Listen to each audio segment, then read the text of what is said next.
Call Oliver Springs City Council to order for February 1st, 2024.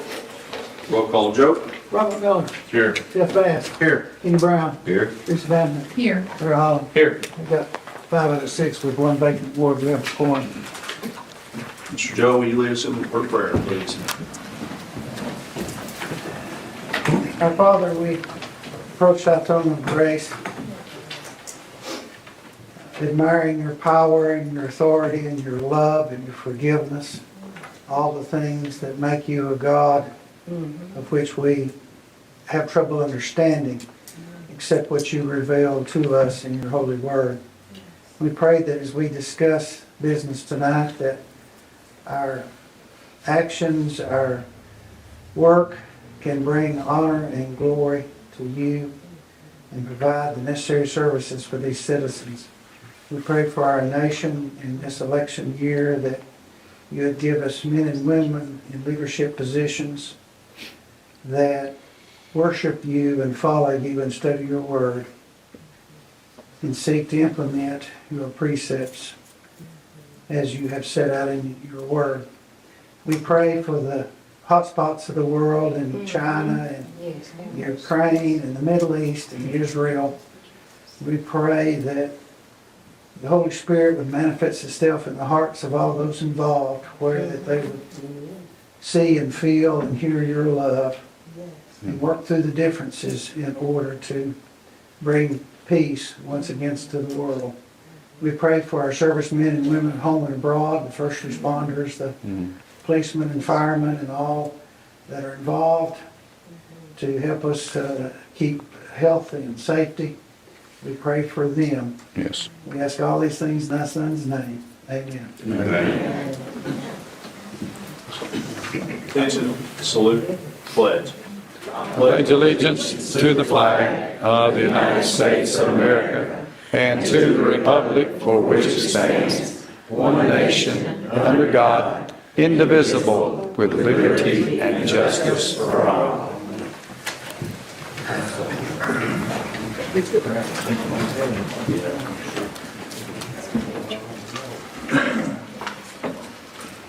May I have a motion to approve the minutes from January the 4th?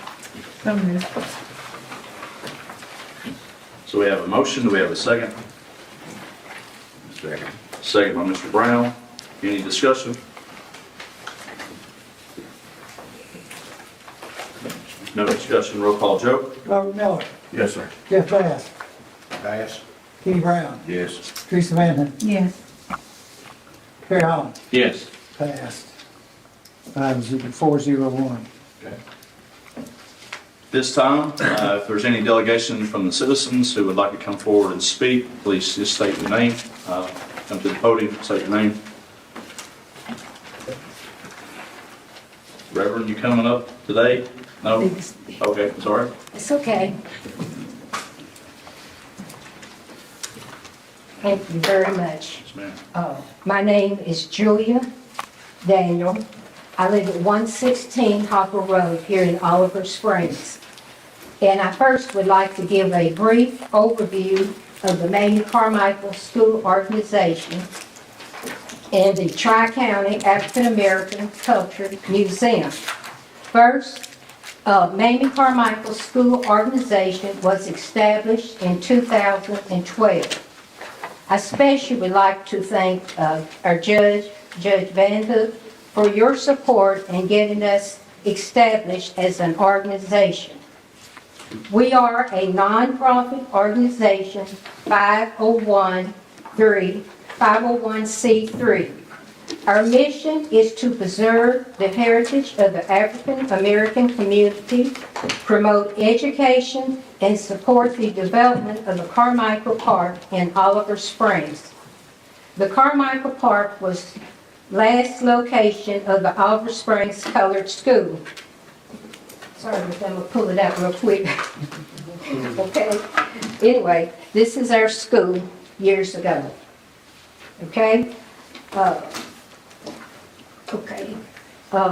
Carmichael Park was dedicated in 2015. We want to thank the town of Oliver Springs for all your hard work in developing the Carmichael Park. Also, we would like to thank some of the old school group committee that's here tonight. Everyone is not here, but I especially would like to thank Mary Brooks, Ron Fritz, Marcella Curd, Beatrice Fritz, Betty Ann Knauf, and Calvin Knauf, who is here tonight. They have worked over 30-plus years in trying to keep the park and the location of the school, and for that, we say thank you very much to Calvin, who is here tonight. The Carmichael Park, as well as the Mamie Carmichael School, is named after Miss Mamie Carmichael. Couldn't bring all my pictures, but anyway, this is Miss Mamie Carmichael here. Okay, Miss Mamie Carmichael was born in Bristol, Tennessee in 1902, and she died in 1982. Miss Mamie's career began in 1924, and she taught for over 40 years. Miss Mamie taught at least 3 generations in the Oliver Springs area. She also taught in Morgan County, which was part of the Oakdale. She taught in Rockwood, and she taught children here in Oliver Springs, the Anderson and Roane County kids, over 30 years. Miss Mamie retired in 1966. In 2018, the Carmichael organization purchased 5,000 square feet from the Beach Park Church. This was part of the old Tri-County Mall, which is located at 1069 East Tri-County Boulevard. The museum is located behind the large flag and near the huge cross. The museum is an outstanding location which can help promote tourism in the town of Oliver Springs. I'm not going to be too long, if that's okay. Thank you. All right. The museum will have a large banquet and conference room that can seat up to 200 people. We have a resource room, a multi-purpose room, archive, a church room, and a large kitchen area that can accommodate enough people for a large banquet.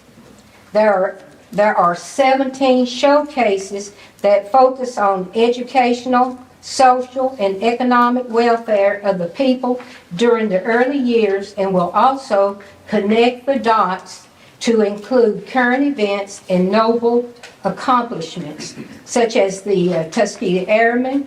We also have a lady here with us today, Miss Charlene Webster, who was one of the first blacks in Oak Ridge to start her own beauty shop, and now she has been featured in the East Tennessee Historical Society newsletter, and is also in the exhibit of the museum. And in the museum, it also has a part of the Oliver Springs Museum that shows her exhibit. So we say thank you very much. Okay, the Tri-County African American Culture Museum will focus on the road. I love this sign. Okay, it's going to focus on the road to freedom. It is the past, present, and the future. In the museum, you will find family history, how the families have survived, and many success stories of family within the Tri-County area. You will see information regarding slavery brought to the Tri-County area, slave schedule, slave bills of sale, and information confirming that Roane County was part of the Underground Railroad. We do have documents, but we've not been able to locate where the place is. But Carson Newman, in a workshop they conducted, they had Roane County was part of the Underground Railroad, and I did talk to Robert Bailey, the Roane County historian, and he said he cannot find it either, but I think if we still keep searching, we might find it. Also, you will see the history of the Jim Crow years.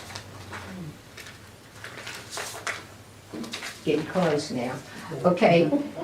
You will also see the Civil War Trail marker at the Carmichael Park, but we also will have information in the museum on the Fighting for Freedom. And this is dealing with Moses Neff. And Moses Neff is this ancestor to Calvin Neff. So we do have information on the Civil War Trail, and we have 2 of these in Oliver Springs. And so that's part of our history. Okay, almost closing. Okay, the museum, we're going to be honoring coal miners, show their family history, and we will be comparing the miners that went into coal mining, and we have some of the family members that their fathers worked at Bull Run, and so they're going to show the difference in digging the coal and then researching it. So we have quite a bit of information on coal mining, and we've also identified over 80 African American coal miners in the Tri-County area. Okay, I'm going to cut down so I won't go too long. But one thing about the coal miner family, and I did not bring the article, but I always like to bring it. It deals with my cousin, who is Dr. Larry Boulware, who attended the Oliver Springs Coal School. And he wrote an article years ago, The Will to Succeed. He said that his mother was a maid. She brought home secondhand clothes for her children. His father was a coal miner, but he was a doctor. He married a doctor, Valerie Boulware, and today one of his daughters is Dr. Ebony Boulware. And the reason I say that, their descendants are right here from Oliver Springs, but you can go on the internet and pull her up and read all about her history. She finished Duke. She worked at Johns Hopkins. Then she went back to Duke and was there working. And then later on, she is now currently a dean at Wake Forest University School of Medicine and chief science officer. And the reason I bring it up, I think it's real important because Dr. Ebony Boulware was on MSNBC in December of 2023 regarding a study on health and other issues. So I think she's written several articles in the Journal of American Medical Association and other publications. But this is part of our history here in Oliver Springs. Her great-grandfather was the coal miner, and he didn't want his children to go into coal mining. And so they really pushed education. So I think I'm going to close on that, but I will say we will be having soul food. And we do have tickets as February the 11th. And if anybody would like to purchase a ticket, you're more than welcome.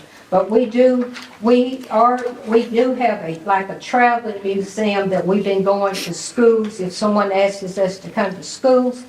And the museum is open by appointments only at this time, but we're hoping the museum will be open soon in the future.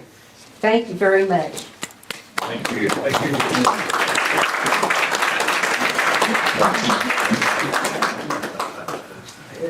Anyone else wish to speak? If so, come forward and state your name. Thank you, Miss Daniel. So this is, February is African American History Month. And so I don't know how many folks know this, but literally the first item of business when I became mayor, we passed a resolution on this council that we would honor and recognize Juneteenth as a paid holiday for our African American employees. And that, I know we only have 2 African American employees. Hopefully we'll have more in the future. But from this mayor, I wanted to make sure that we honored our proud heritage and our community. So just know that you all always have my support, as well as Mr. Jenkins. We were planning something in the works. I don't know, kind of putting everybody on the spot right here, but our next council meeting, we would love to have it at the museum. If you all would allow that, if Joe doesn't see why we couldn't, as long as it's announced publicly and to let everybody know that, I'd say it'd be okay. I mean, I don't know why we couldn't, so kind of putting everybody on the spot, but we would love to honor our community. So, and I believe actions speak louder than words. Also, let you all know, me and Corey and Chief, I met with CUB this week out at Mamie Carmichael Park about getting electricity ran over to the pavilion. We've also had discussions with the International Electrical Brotherhood about wiring the pavilion up with lights and electrical outlets and a fan. So that's hopefully in the works. We're trying. So just I wanted you all to be aware of that. So thank you again, Ms. Daniel. Thank you for all that you all do for our community and have done and will continue to do. So with that, also I just want to give some real quick updates. I know we're working on the flags on the telephone poles to honor our veterans. We met with CUB, myself and Chief Laxton this week about obtaining permission to use the poles. Initially they told us no, we could not. However, after meeting with them, we were asked for a second reconsideration, shall we say, and so hopefully they'll be getting back with us with the approval for that. So it's kind of on hold right now, waiting their approval. So they have a pretty strict policy about not allowing poles to be used for other than like Christmas decorations. So, but we're working through that. Also want to touch on the snow response, right? Snowmageddon, 2 weeks ago, 10 inches of snow. I feel in our town and towns throughout the South, we're not equipped for 10 inches of snow. Okay, we have one snowplow, one salt truck, one backhoe, well, actually two if you count the one at the water sewer plant, and one skid steer. We have a 4-man crew. And when the snow hit, because I am a man of action. I don't sit back, I don't play defense, I play offense. And I knew that our guys were going to be overwhelmed. And then they were, and they worked, all of them well over 100 hours each. It was incredible. And I got on my skid steer. Did you all know there's 139 roads in Oliver Springs? Did you know that there are 54 miles worth of roads in Oliver Springs? I didn't. I had no clue. Until 2 weeks ago, I had no clue. And so I jumped on my skid steer and I asked Rusty, who is the street supervisor, what do you need me to do? What do you want me to do? He's like, I don't know, just start clearing roads. So that's what I did. Started clearing one road at a time. And by Saturday, we had 85% of the roads in this town cleared. Is that a perfect response? No. If you go back to 1993, the blizzard, when we had 24 inches, do you realize we had 3 snowplows in 1993? And in 2024, we have 1.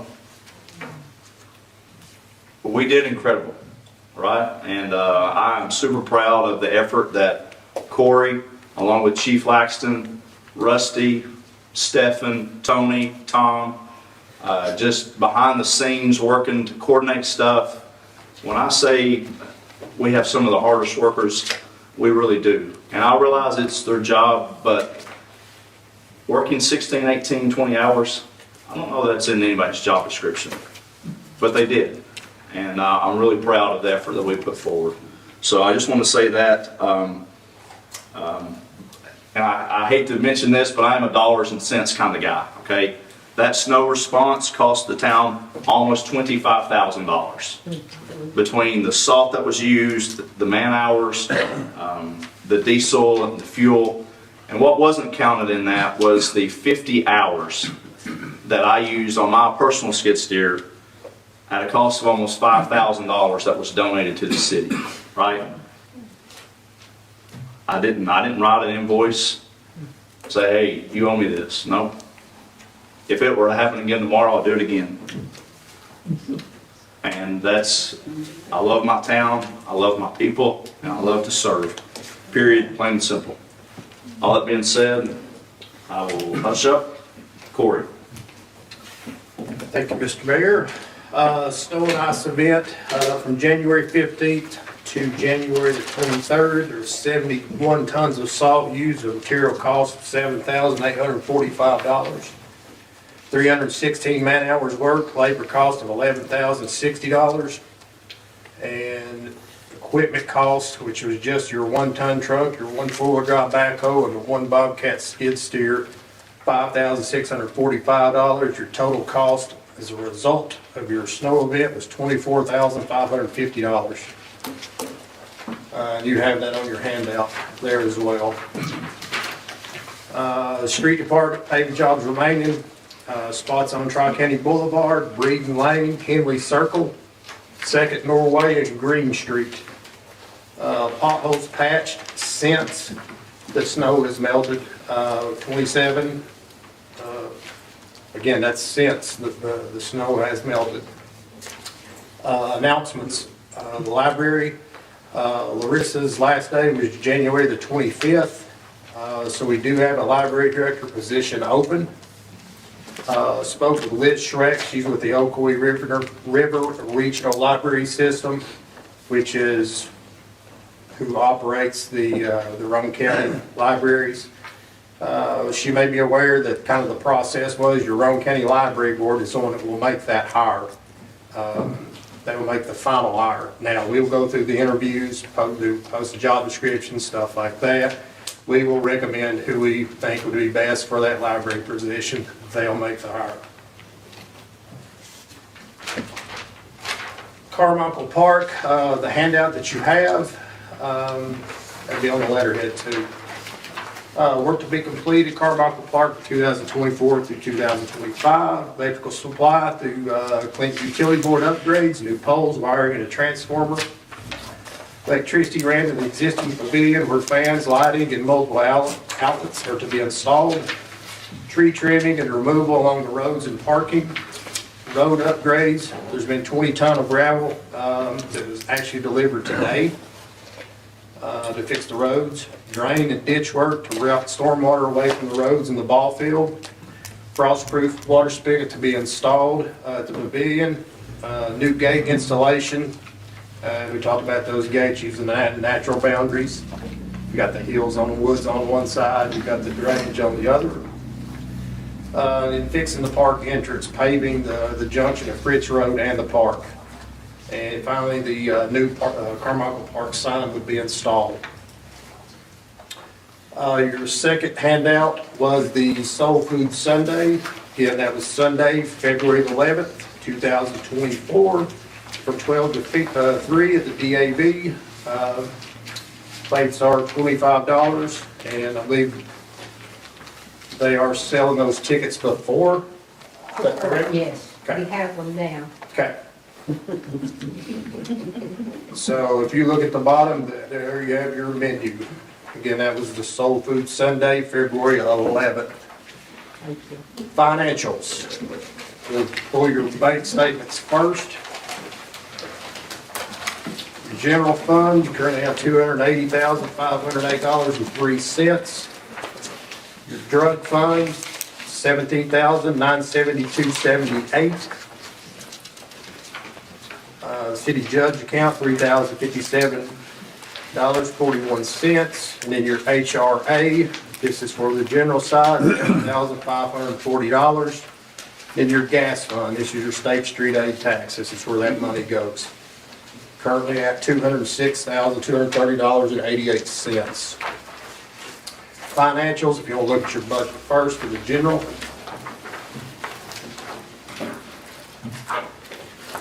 Again, property taxes, you start receiving those starting in September, October. January, February should be the big months in receiving property taxes. The rest of those months, you're pretty much operating off the sales tax.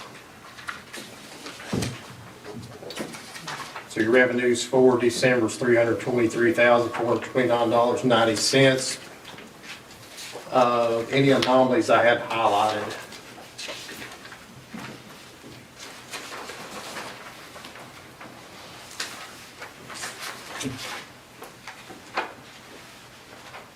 And the ones I have highlighted for December, there were miscoding issues. Some of those will be under the capital instead of the actual line item.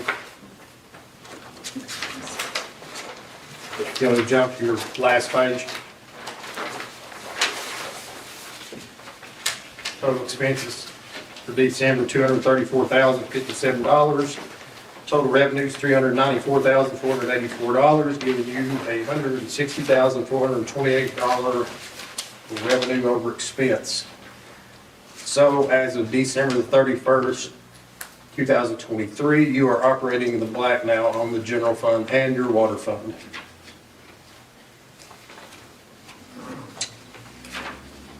In reconciliation, your cash basis, you should have, well, you increased it from 503,000 to 664,000. Again, these are December numbers. Any question about the general fund? Second handout will be your State Street aid. Again, you receive roughly $9,500 each month. Big expenditure is your street lights. That's $4,210.31. That usually averages that per month. Giving you a total expenditure, well, there's one big one on there. It's $1,461.57. That was your asphalt. Now in January, again, we replenished the salt. We ordered 50 ton. That's about $110 a ton. So you're roughly going to use your budget number right there, 5,500. You'll hit it pretty close. So your current fund balance for your State Street is $205,721.13. That's pretty close to what you have in your bank statement as well. Drug fund, might be your last one.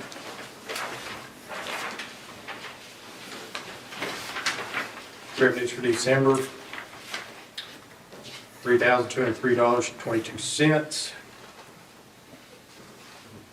It's capital purchase there under the capital outlay. The chief will probably be able to tell you more about that one. If you got a question on that. That was the assistance with the THSO grant by the message board, and we have that here tonight for y'all. That's the difference, chief. Yes, so the grant paid $7,450 of it, and we paid the remainder for the $9,500 for it. Yeah.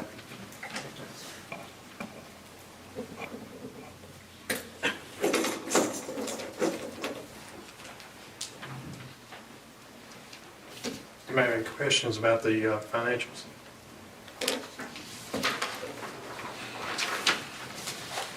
That is all I have. Mr. Miller, before we get to you, there was one item that I failed to address. And not that, as mayor, that I have millions of dollars laying around to go buy stuff, because I don't. However, I know that our town isn't in a position financially that we need to be to go and purchase certain items. So Corey brought to my attention a truck that I went and purchased for by the time I paid for hauling, to have it hauled down, $35,000 for a truck for my personal business that does have a snow plow on it and a salt spreader. So going forward, when our town has an event, whether it's 2 or 3 inches, whether it's 4 to 6 inches, or whether it's 10 inches, we will not be in the same predicament that we were 2 weeks ago. When I say I'm invested in this town, I don't know many other mayors who's going to spend $35,000 of their own money to go purchase something to help their town Because here's a harsh reality. 62% of Americans, 62% of Americans live paycheck to paycheck. I received multiple text messages, calls, and messages from people, Jason, we have got to get to work. Jason, I have got to earn a paycheck. Jason, I don't know if I'm going to pick between water bill, electric bill, or food. When you call EMS, you expect EMS to show up at your house, do you not? Right? And so a good friend of mine, John Mark Whitby, 43 years old, passed away of a heart attack during the snow. And when his wife called 911, they couldn't show up. Right? Not in my town. Not on my watch. Second Norway Lane was one of the first lanes that I cleared. It was very difficult to clear, may I add. And a wheeled machine with no chains, because I knew that there could be a possible medical emergency on that road. I didn't share that with you all or anyone else, except Chief and Corey. I love my town. And I want to see what's best for her going forward. Mr. Miller. Thank you, Mayor. I'd like to personally thank each and every city employee that got out here and worked Yes. day and night for, I know, 4 days straight. Yes. I want to thank each and every one of them for the time and dedication that they put in, and I really do appreciate that. I know people fuss at you, say you're not doing my street. Now, let me tell you, I seen them scrape them, and I seen them freeze over. Yeah. I seen 1.5 inches of ice kept that road over, and it was solid. You can't touch it when it freezes. You just gotta let Mother Nature and some salt work its rhythm. So, Hey, but did we give up though, Rusty? No, we didn't. I don't know. Yeah, We kept going. So, but I would like to thank each and every one of them for that. thank you, Mr. Miller. Mr. Bass? Oh, I'm sorry. Were you finished? I had a few things here I was gonna ask you about. Yep. Corey, somebody decided they need the gates off of the bridge at Midway. When it floods, well, there's no gates there no more to close. Oh, wow. They're both gone. Chief, did you know that? Both sides. I did not until he On told me this to side. me. We still have the two on, the east side. But the west side, they took them off right there at the bridge. Both the gates are gone. Did not know that. Yeah. I didn't until we got the high water 3 weeks ago. And I found out they weren't there no more. So sometimes I'll stop and pull them too. If I see it coming up into the curve, I'll stop and close them myself, so. But those are gone. Mr. Miller. So I was informed the street department removed both of those gates, and they moved it back to Fowler due to the buses not being able to turn around if the gates closed. So they moved it to give prior warning at Fowler Street. Yeah, that one is, but we had to sit right there at the bridge.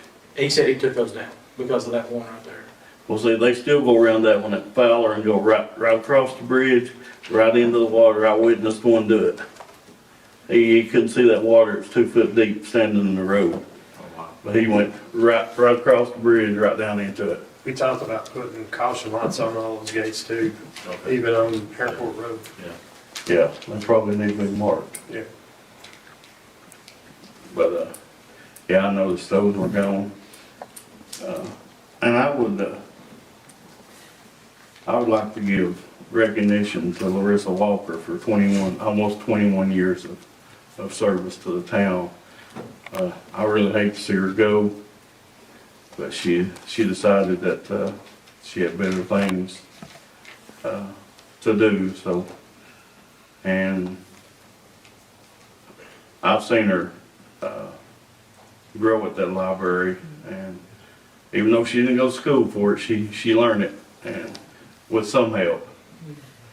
But I'd like to see some kind of recognition given to her for almost 21 years of service. Okay. I I was gonna ask Corey, we used to have a brine tank at the garage, and we had a brine trailer with a spreader tank on it. So the tank is still there. It's not still there? Rome County kinda got it. Oh, they did? Okay, sorry. So Rome County supplied us with it, Rome County Highway Department. Right. When did they get that? Last year, Okay. the tanks that we had on the trailer fell apart. The trailer did? The tanks that was on it fell apart. And Rome County just used our shop as a hub to fit it up here. Yeah. They no longer needed it, so they quit supplying it and they can't got it. We can make our own brine facility for under $15,000. Yeah. We've discussed that recently. And it'd be right and done the right way. Because I know a person that personally told me they would come and help. Really? Yeah, Okay. I'll get with you tonight. so. So one other thing on top of that is I've been working with City of Oak Ridge on an interagency agreement for any type of equipment that they don't use on snow and ice events like this. We've got word the last time that they'd had, I know, 6 or 7 of their dump trucks and blades out. Well, there was 3 or 4 ton of snow blade trucks still sitting there and didn't get used. So we reached out to them about, like I said, the interagency agreement. So any equipment they don't use, we provide the labor, where we can utilize that stuff, where we don't have to go out and buy something. Right. Oh, there's one more thing here. And I ask this because, I know that it was being worked on and I forgot about it till I found some notes the other day I was going through. Have you reached out to the state anymore about them using us for a hub for salt? Yes. Yeah, Yes, I have. we Just- have. Yes, and right now, Rocky Top is they're all in on Rocky Top. And until Nashville tells them no, then we're a no. Oh, really? Yeah, Yeah, see, before Rocky Top was denying, correct. working with them. Yeah. That's, we were in at that point. But evidently, they had new leadership coming up there, and that's where they're, Correct. and it's all around the interstate. And it's right there having at that exit. 75, yeah, having them 2 exits right there. Yeah. I understand that. That's all I got, sir. Thank you, Mr. Miller. Mr. Bass? Hey, I'd like to thank all the city employees and our mayor for all the hard work they done during this, as you call it, the snow game. It kind of caught everybody by surprise. I apologize for the people for not being here for a little bit. Some personal things come around, but that's over with. That's all I have at this time. Thank you, Mr. Bass. Mr. Brown? I also would like to thank our employees who did a fine job, best we could do with what we had. And, my advice to everybody is stay at home, but you can't do that. But anyway, I would thank all of them and hard work. And, other than that, that's all I have. Thank you, Mr. Brown. Ms. Manmo? I was not able to be at the last meeting. I was ill, and I want to say that I completely concurred with council's vote to raise the pay for those employees who got the pay raises. I completely would have voted for that as well. And I also want to say that I have had the privilege of being at the Mamie Carmichael Museum. It is beautiful. It's very well done. The exhibits are very tasteful, and it was just a privilege to be there. I've actually been there twice, and was actually just got a personal tour one day. Happened to be walking, and the gentleman who was overseeing the work gave me a tour, and I was just so happy to see that. I look forward to hopefully having a council meeting out there. It'd be wonderful. Thank you, Ms. Van Hook. Mr. Hall? I agree with the snow clearing, especially downtown area. It looked real good, be the hilliest part. I even seen some brave 70-plus your old neighbors get right out in it, drive right on. And, attended the planning commission meeting, which used to be on years ago, and it's always slow. Last two I went, it's good to see some growth and stuff coming that For sure. really gives some promise. You start to get interest in other people. Thank you, Mr. Holland. Chief Laxton.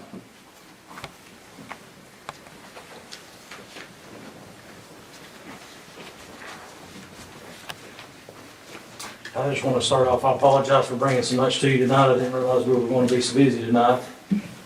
The first thing I want to talk to you about is an employee's come up off of probation, Miss Jada Allen. I want to introduce her to you. She needs to come off probation. However, we do have one thing to declare on her. I also need an approval if she does come off probation on the nepotism policy. Miss Allen started with us part-time, got her training in before she was offered a full-time position. We contacted the mayor and let him know that she is the daughter of one of my sergeants, David Allen. She's done a great job. She went through the interview process and become full-time. We've not found any conflicts. It's worked well, being a father-daughter dynamic, not any other kind of dynamic. So at this time, I kind of want to introduce you to her and, seek your approval for that.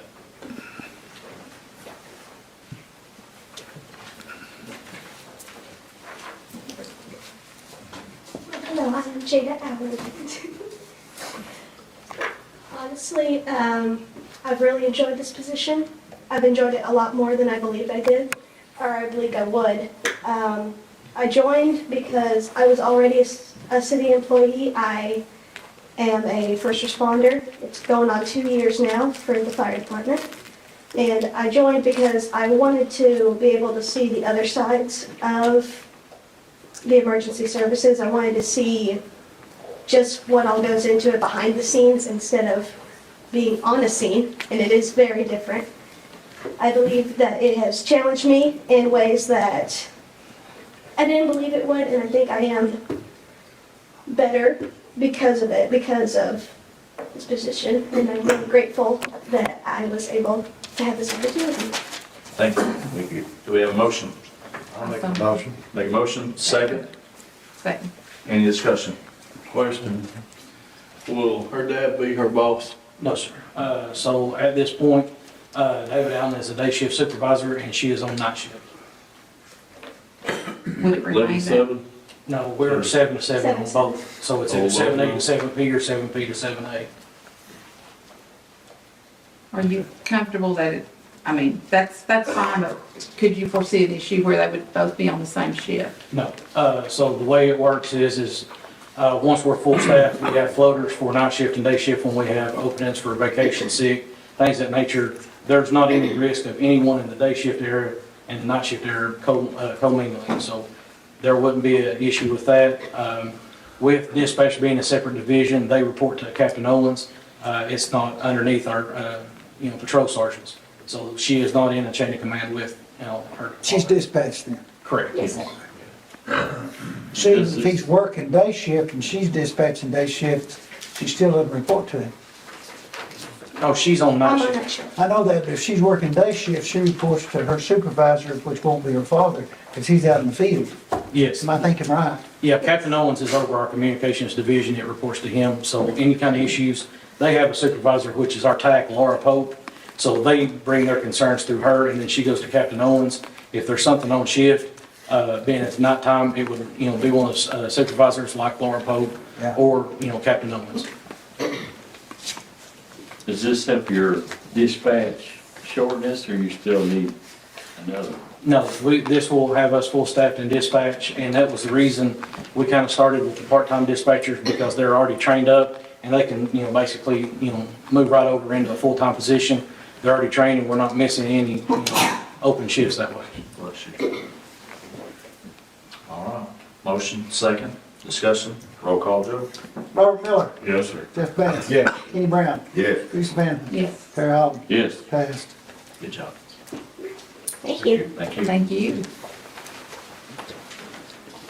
Next thing was the activity reports. Do we have any questions on any of those that we presented? Looks like you were busy. We stay that way. One thing that I do, under recommendation from Captain Owens, one of the things he has started preparing, and especially with us now having an SRT team we're going to talk about in a moment, he is going to start giving y'all updates as far as in training, which hours, what they're training on, what the officers are receiving, and where we're at on our monthly and yearly training hours. The next possible lengthy issue we have is in our general orders that y'all passed a few years back, is we have our annual review, looking at laws that change, looking at the issues that change, recommendations from the federal level and from the state Association of Chiefs of Police. We have some policies that we need to get approved. We have 7 new total policies to add, and then 9 that need revisions. I don't know how you want to proceed with those, if you want to do a blanket approval, or if you want to go through those individually. Question. Can we put this one off till next, meet the chief so I can finish up on the new ones? I'm Yeah. about halfway through them now, so, That's not a big problem. okay. Yeah, this is one of those things where we have to annually look at it. If y'all have any questions, you know, they're quite lengthy, there's a lot of paper, and we were looking at, you know, at least 200 copies per person. And so that was one of those things where, when I discussed it with the mayor, whether it be, you know, if you want to meet with me individually, I can go over it. If you want to do it tonight, if you want to do it on your own accord, like Mr. Miller requested, I have no problem. This is one of those things that just needed to be changed. It's not an emergency that needs to be done tonight. Okay, I appreciate that. No problem. Next thing that you had is on the message board, you've seen the expenditure out of the drug fund. So through the THSO grant that y'all approved, we purchased a message board. We have it out here tonight, so after the beer board meeting, if you want to come out and see a demonstration of it, we have that. Next, I know Ms. Van Hook had asked a while back on all of the SRT equipment that was purchased with the VCIF grant. We actually have all the officers issued that equipment, and we had our first activation the other night. We had a scenario where we had a very dangerous man that was wanted in Oliver Springs. We was contacted by Knoxville to apprehend. Through surveillance with the U.S. Marshals, we were able to learn that there was a 3-month-old child in the room with him. We were able to put all this equipment to use, and it was probably the best outcome we could ask for. No use of force was needed. He was taken into custody without incident.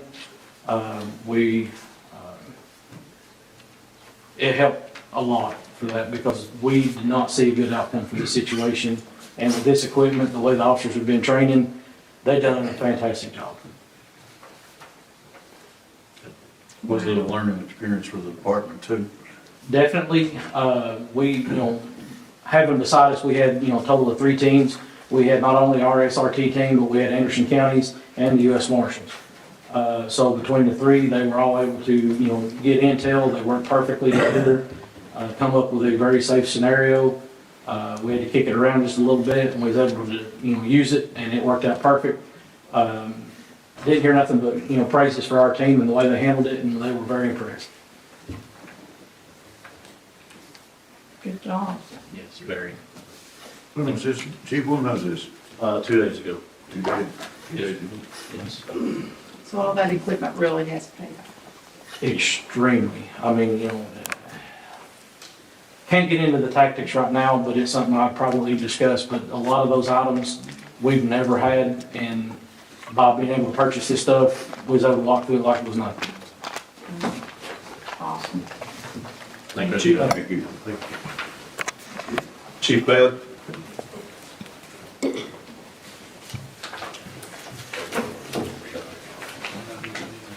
I'll be brief tonight. 2 of the items I gave you guys before the council meeting was just the monthly report that should have been in the packet last month as well. If you got any questions on that, feel free to ask me and stuff. But the main item I got tonight is I need approval to accept $25,450 from the state of Tennessee for the volunteer firefighter equipment and training grant. We put in for roughly about $61,000, was able to at least get a portion of it. What this grant will go towards is sets of turnout gear, and roughly looking at about 7 sets that we'll be purchasing with it. we'll try to get every bit of money out of it we can before we don't have any left. I'll make the motion. Mr. Bass makes the motion, second. Second. We have 2 seconds simultaneously. Mr. Brown, Ms. Van Hook. Any discussion? How many sets of turnout gear do we need? Do we need? We replace it every 10 years, so it's kind of on the cycle. Right now, we're 5 sets down, 2 sets that need to be replaced because you're proper fitting for the people. So this will get one portion of that and get us up to kind of where we're cycling out like we should have. Held off right after COVID because the price of turnout gear skyrocketed. And so we've held off, prices kind of leveled out a little bit, but we're looking at roughly almost $4,000 a set of gear, so, and it's gotta be replaced every 10 years. So that's where we're at with that. Are we back up any kind of figures on people that want to take the training?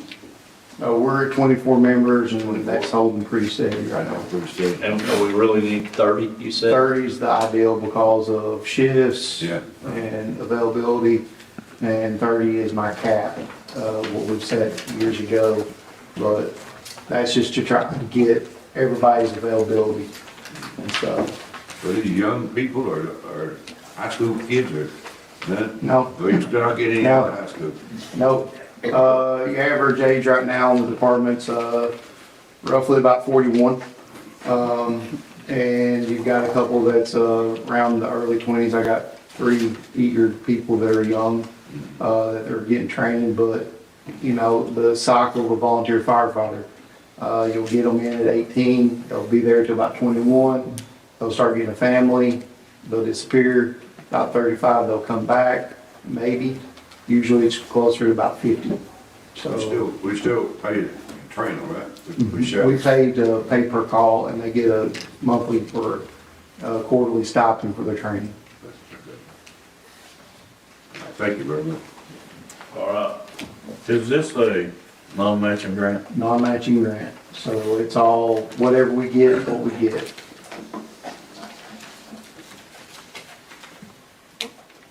So is this all you need right now? I mean, how do you feel about the fire department? So right now, yes, and the reason I say yes is because I've got another grant out there that I just applied for today.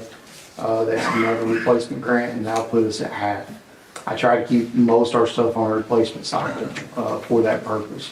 The AFG process just opened up, so the other major items that we're going to try to replace, which is all of our fire hose, will come up on this next grant. So I try to do grants for most of the major purchases. Good. Let us know if you need something. Yes. I would. All right, motion, second, discussion. Final call, roll call. Robert Miller, Yes, sir. Jeff Bass. Yes. Kenny Brown. Yes. Lisa Van Hook. Yes. Terry Hall. Yes. Pass. That's all I have. Thank you. No old business at this time. New business, discuss and possibly approve a capital purchase for street department, 96-inch snow blade for the skid steer. And before Corey starts, had we had this 2 weeks ago, it would have been phenomenal. Now, you also have the quote and everything in your packet. This is just kind of a write-up. Capital purchase for the general fund, highways and streets, 110-4300-900, which is your capital outlay. If you go back to your general fund budget, you do have money available for a capital purchase. You just purchased a $13,000 mower that we had budgeted $22,000 for. So you have about $7,000 to $8,000 left over in capital outlay under your street fund. So another thing is, with the skid steer, we've been looking at buying a different piece or implement each year. We can just do the snow plow this year and do the other next fiscal year. So I'm recommending that we purchase 96-inch snow blade, heavy duty, at a price of $4,121.85. Again, that would be paid for from the general fund. Highways and Streets, 110, 4300-900. Again, your capital outlay. So do we have a motion? I'll make the motion. We have a motion, do we have a second? I'll second. Second, thank you, Mr. Bass. Any further discussion? I'm curious, is this something now, I understand it's a need, and you never know, but is this something we'll never use till next year? Probably use it here in a couple of weeks. There is so the 30-day forecast shows No? another, yes, in about 2 to 3 weeks, so. Yeah. How Is long it- will it take us to get it? That's the question. If we approve it tonight, we'll order it tomorrow and we'll hopefully get it. I was told 8 to 10 Down days. in Knoxville. Where does it come from? It's supposed to be checking around to all the area, like dealerships. Bobcat. Just get back with them. Bobcat Lane. Knoxville. He's been checking. Not off of that. Oh, okay. So he's supposed to let you know. Is our equipment set up for this to go right on? Yeah, we got to put through this bucket. That's going on our truck? That goes to your Bobcat. Bobcat. Yeah. So you already have one-ton truck set up with the snow plowing and the salt spreader on the back. We're just looking for another piece of equipment. Can that be used to grade, soft dirt, It sand can, ball field? yes, it can. Because a lot of these blades are multi-use for like sand, like topsoil, not like, Field on the baseball field? Yes. Or softball field? yes, yeah. Can't use it down there. Why? This was bought out of State Street 8, it only can be used on highway. Yeah, Oh, yeah, Yeah, I was told that real fast. Yeah. And I'm thinking about purchasing one for my skid steer, but I'm gonna tell you, it was really cold. Open cab. Listen, nobody ever said I was the smartest mayor in the world, okay? Sometimes you gotta be stupid, you just gotta be tough, so. It was really cold last week or 2 weeks ago. All right. Okay, so this can be used for soft dirt as well, you said. It can, not, You wouldn't really want to? no, not really, but you can, yes. Most of it's gonna be used for snow, is that Yes, basically? For once every 20 years when we, right. Well, if we don't use it for 5 years, we sell it. Well, I mean, right, we really can. And it's an item, because I've researched this a lot, Corey's researched a lot, it's an item that holds value very well. It's not like you buy it for $4,000 a day. If we don't use it next year, we still sell it for $3,800. I mean, and it's, then we get another big snow the next year. right, literally. So, but this puts us in a better position to where if we do have 3 to 4 inch snow, which is more common, right? Those are feasible. Those happen once a year, once every other year. Then we can we have 2 items of attack, not just one, versus, or minus what the mayor purchased. So this really helps improve our standing to be able to safely get people to and from work, EMS, get to your home and all that, so. All right, roll call, Joe. Robert Miller, Yes, sir. Jeff Bass, Yes. Kenny Brown, Yes. Teresa Van Hook, Yes. Terry Hall, Yes. passed. Thank you. Discuss and possibly approve a rezone request, Blake Harden, owner of property located at map 001F Group A parcel. Request a rezone from C3 Highway Business District to R2 Medium Residential District. Mr. Harden is intending to divide the property into multiple residential lots. This came before the planning commission the last meeting, and they approved, sent it to council tonight. My recommendation is that we accept the planning commission's approval. Corey, do you have any? No, the planning commission had no questions. They recommend the approval and it passed unanimously. And Mr. Harden's sitting here tonight. He's owns a business in Oak Ridge Chiropractic. Is that correct? You and your wife? And so he's wanting to help our town. Let's help him help our town. So Where is this property? I like the motion. Is there one down here where the old junkyard used to be? Oh, yeah, it used to be a junkyard. Yeah. We'll say that, yeah. What's the address? I'll make the motion. What is the address? the address, I'm sorry, it's Oh, They know what it is. Blake, what is the address? She's got the coordinates. It's Hen Valley, but it doesn't have a street address assigned. It's the old junkyard. That's exactly right. Yeah. Park them cars. Yeah, we just have a parcel number on here, so I apologize. Did I miss somebody making a motion? Yeah, Mr. Bass made the motion. Do we have a second? I make, Second. Okay. Further discussion? R2, is that is R2 multi-dwelling? Blake? I believe that it can be, but all of the surrounding is zoned R2. My plan is to divvy it into several lots that would be too small to basically have multifamily, but I don't recall if it was, I know you can't have more than like a duplex or something. But that's not my intention. So you're just wanting to do what, like single-family units? Single family? Are you aware of that, what that property was for years? Has state ever come in and asked you to do soil samples or anything like that? No, sir. Do you think you will have to? Because, that was for years what it was for old cars.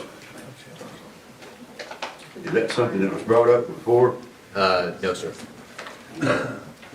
I didn't know that.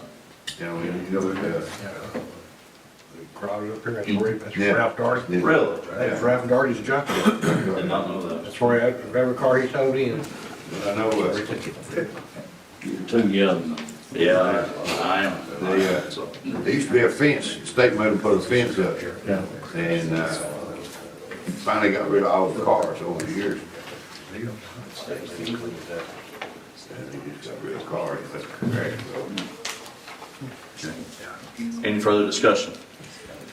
Roll call, Joe? Robert Miller, Yes, sir. Jeff Bass, Yes. Kenny Brown, Yes. Lisa Van Hook, Yes. Terry Allen, Yes. passed.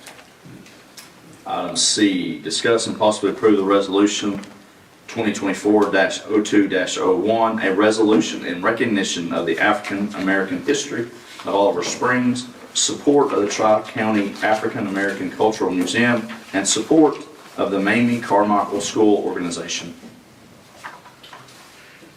Corey? Resolution 2024-02-01, whereas the town of Oliver Springs recognizes the significant contributions and rich history of the African American community within its borders, and whereas the Tri-County African American Cultural Museum stands as a beacon of preservation showcasing the diverse heritage and achievements of the African American community in Oliver Springs, and whereas the Mamie Carmichael School Organization plays a crucial role in fostering awareness, education, and appreciation for the historical importance of the Mamie Carmichael School.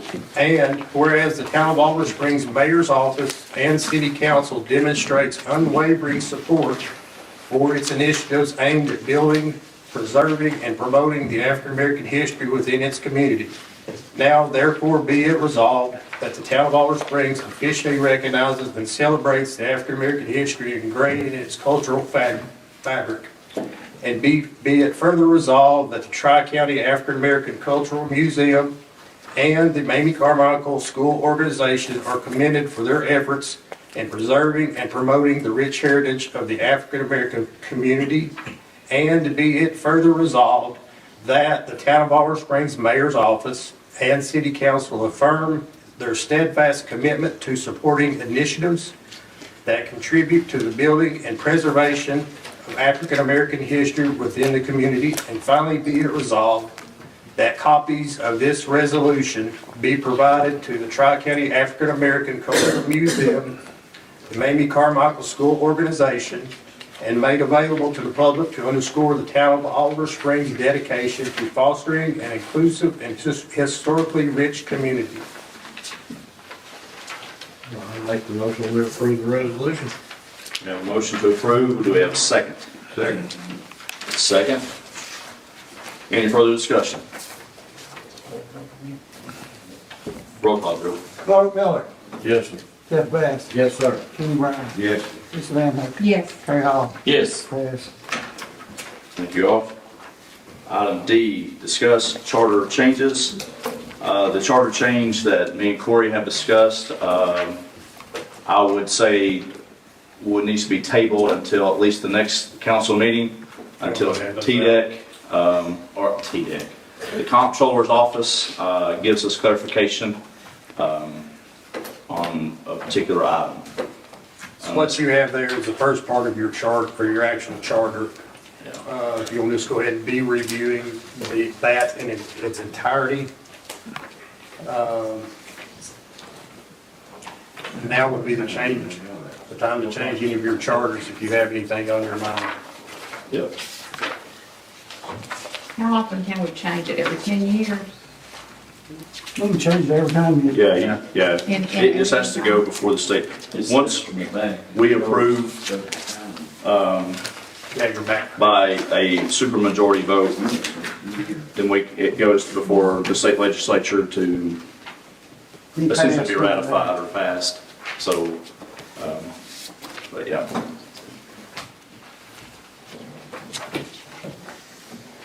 So that's where I stand on that, unless anybody else has anything at this time. So do we have a copy of the proposed changes? Not yet, no. Oh, that's what the comptroller's working on. Correct.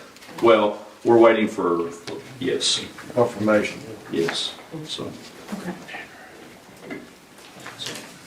All right, item E, discuss city council seat Ward 6 vacancy. Corey. All right, I received 2 letters.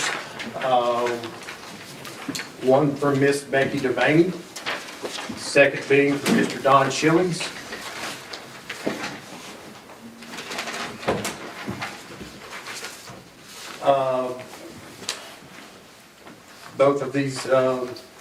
Both these people have met the qualifications for being a council member candidate.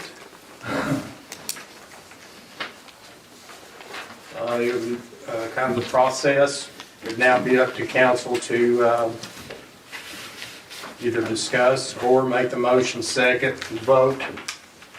Then I would prepare the resolution for the February 15th, 2024 council meeting. At that time, that person could be sworn in. Well, if there's a motion and a second, it passes tonight, they can be sworn in tonight. Could. I'd rather do a resolution with it. Technically, they can, yes. Could they both come up and let's talk to them? I was gonna ask Joe, what is, I remember whenever I took over for Mr. Crace, that was several years ago, and I don't remember the exact protocol that we used that day. Well, from a parliamentary procedure standpoint, there'd be a motion and a second. One way is to have a motion and a second to nominate one or the other and have a roll call vote. And obviously, if you make a motion and a second to elect Becky Devaney to fill the place, there's a vote, and if she gets the vote, she wins. On the other hand, if there's a motion and a second to elect Mr. Schillings and he gets the vote, he wins. Now, years ago, it's my recollection to replace the city finance officer at that time.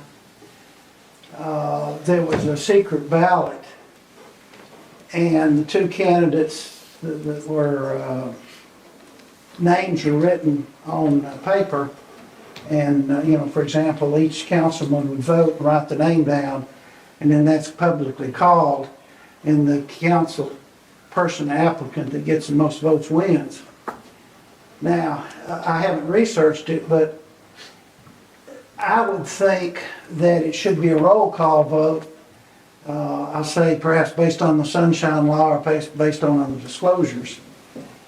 Having said that, I'm not completely sure, and you might consult MTAS, because if it was proper when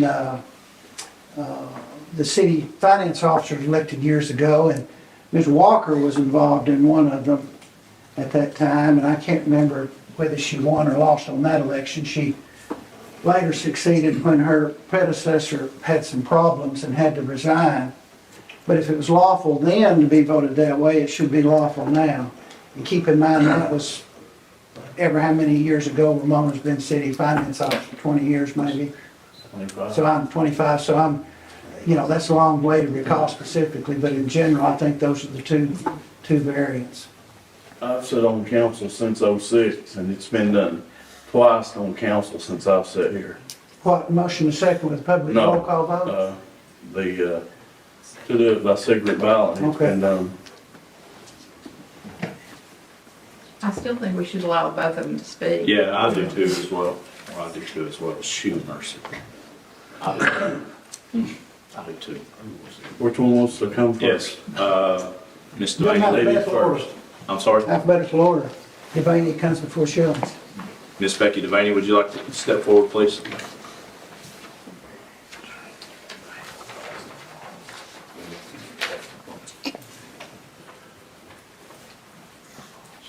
Hello. I'm Becky Devaney, I'm in Jonesboro, Stellar. I have been asked to fill his position. I worked closely with Dad. I feel very strongly for the community like my dad did. I'm a business owner. I now run Jonesboro Insurance. I've got Devaney's Eats and Treats, which I think all of you all have came and had my ice cream. Any questions you all got for me? What would you like to see happen in Oliver Springs? For us to grow. We got a lot of potential out of it.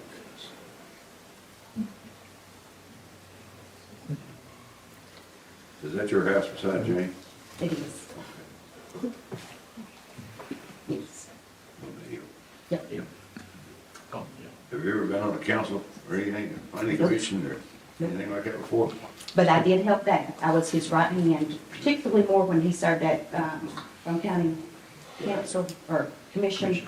And then as his health declined here, he wasn't as active as he was in Rome County. So his term will be up in November, is that correct?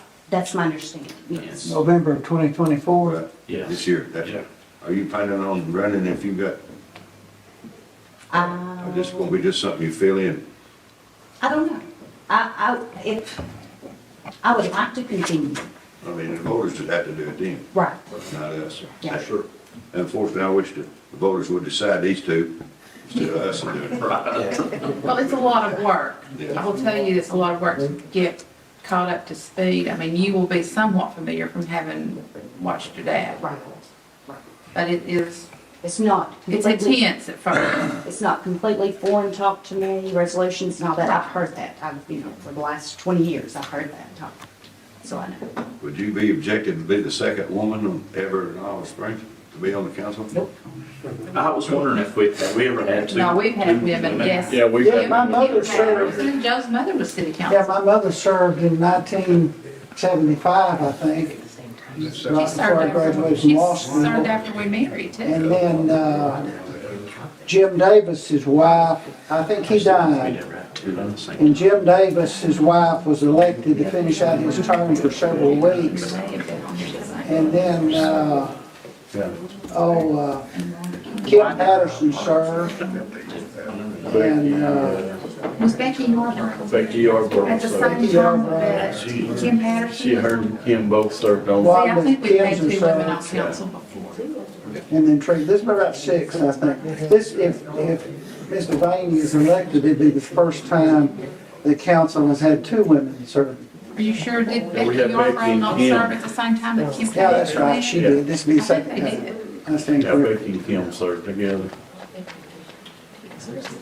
Well, it would be an honor. Any further questions? You do realize that you're on the water board and the beer board as well. Yes. Okay, thank you. Thank you, Ms. Thank you. Thank you. Mr. Don. The Don.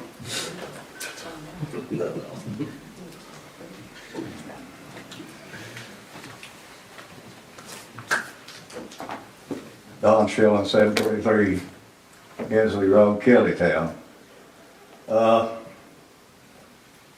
probably approximately 15 years, I served on different occasions on city council, water board, whatever. Most of you know me, that could be good, it could be bad. But I believe with my experience and willingness and continued progress, sounds like what y'all started, sounds pretty good. And, you know, make sure we provide services to the citizens, businesses. I would like to help, I believe I can help. If you give me a chance. For sure. Is that your intention to re-election? I don't know. I'm gonna be honest with you. No, I understand. I can't answer that right now.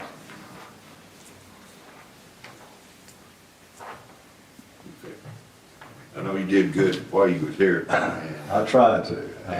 we all had problems, and Well, we're human beings, we disagreed, but I think we accomplished a lot of stuff, and, that's politics. I enjoyed serving with you. Over the years, goods happen, bads happen, it's just, I go all the way back to 79, Wow. back when I was a young man, but. Yeah, your picture's probably on the wall over there. Are you prepared for this pay stuff? There's a lot more paperwork Sure. we used to have. I got grandkids, I'm trained in this, A lot more paperwork than I used to have, that's a fact, so. Sorry about that. No, it's good, it's good. I've never complained for a paper trail. Yeah, computers were supposed to take place and all that, all right, for sure. never happened. Yeah, computers take the place of that. Yeah, I see that. Any more questions? I'm just curious, did your wife give you approval? We talked about it, Kitty. I'll put it that way. That's a good topic, Oh, yeah? She Oh, knows yeah. what you've been in the past over, and I catch it too, because I stayed here too long. I hope you didn't blame me for that. She don't blame me for that. I just asked that, other than that. Trying to be personal, private, personal. Thank you, Mr. Don, appreciate it. Thank you. Thank y'all. Thank you. And you're gonna say the election will be, next meeting, first meeting in March, or tonight. I'm good for the first one in March. That way, if you have any questions, you can answer them. We got another meeting, then? We do, Yeah. 2 weeks. 15. So, Yeah. or if y'all wanna hold it tonight, somebody make a motion, somebody second it. It don't matter to me. So, I make a motion okay, that I nominate Ms. Devaney for the job, and I'll tell you why. And I have nothing against Mr. Schillings at all. I appreciate his years of service. But look at us. We need some younger people to step up in this community and begin to be trained to take over someday. And that is my reason. so we have a motion, do we have a second?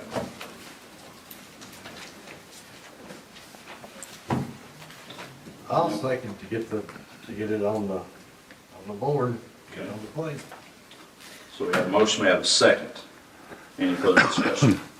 I'm glad to see two people there that I am too, yeah. It's been happening forever. Right, several years. Yeah, still us having to pursue somebody. Right. Run them down. All right, motion, second, discussion. Roll call, Joe? Robert Miller, Yes, sir. Jeff Bass, Yes. Kenny Brown, Yes, Teresa Van Hook, Yes. Terry Holland. I'd say yes. Okay. Well, Becky DeVaney's been elected. yeah. You want to swear her in tonight? Ms. Becky, do you want to be sworn in tonight, or do you want to wait till we go to Mamie Carmichael, the historical It does not matter to me, whichever. Just, let's I do do it another tonight. night. It's Okay. late, you all got Okay. lots more to do. All right, well, last item on the agenda is discuss and possibly approve a vice mayor. Mr. Mayor, Yes. as a point of order, parliamentary procedure, Sorry. being the parliamentarian, Yes. she can be sworn in after the meeting. She doesn't Okay. have to be sworn in at a meeting. Okay. And if she wishes, if we want to do it again, you know, it's like when John Kennedy was assassinated, they swore Lyndon Johnson in on the airplane Right. and so on. So, Okay. and it can be reproduced later on for television, for public consumption if you want to. Yes. So Ominous, go ahead and do it. Well, we can do it afterwards. Unless you would prefer to do it out at the museum, I mean, that's pretty historical too, It will be a historical night for sure. So, to do it at the museum. it'll be her discretion. yeah, okay, I probably honestly want to do it here, where Daddy was sworn in at. okay. Okay, All right. okay. But if you want to do it tonight, after, or we can do it in March, whatever, up to you. Right now. I Yes. was prepared to swear to the Mr. Love today. I've got the. That camera's here, it's, do it get it on film. Well, while she's discussing that with her family, let us go ahead and get our last item discussed and approved. A new vice mayor. I know that Mr. Holland and I have spoken a few times about this, and he would, I think, serve this town well. And so I am asking council for a motion to accept Mr. Holland as the vice mayor. I so moved. So moved. Second? Second. Who Second. did that? Who got it? It was Mr. Brown and Mr. Bass. Okay. So, any further discussion? Before you vote, if my memory's correct, Mr. Holland's grandfather, Harry Van Senior, served as mayor Brother. back in the 60s, I think, maybe in the 62 63. to 65, 66. So he's following in the family footsteps. Is your plan to run in the next election, the re-election? Your term's up this year. Yeah. I'd give somebody a shot at it, but I guess I'd do it if nobody wants to. Nobody wants to answer that. This will be my third time as vice mayor. Really? I think in that smaller picture, Mr. Van, your grandfather's picture's up in the upper left-hand corner, isn't it? Yeah, the second one. The second one. All right, Next one. let's roll call it. Robert Miller, Yes. Jeff Bass, Yes. Kenny Brown, Yes. Teresa Van Hook, Yes. Terry Holland. Pass. All right. We'll look forward to seeing you all in 2 weeks. Without further ado, this motion, or this meeting is adjourned. All in favor, say aye. Call the Town of Oliver Springs Water Board meeting to order for February 1st, 2024. Roll call, Mr. Joe. Robert Miller, Here. Jeff Bass, Here. Kenny Brown, Here. Teresa Van Hook, Here. Terry Holland. Here. We have 5 out of 6 with 1 vacancy. We have 4. All right. We have a motion to approve the minutes from January the 4th. Make a motion to approve. Got a motion, do we have a second? I'll second. Excuse me. Second. Any discussion?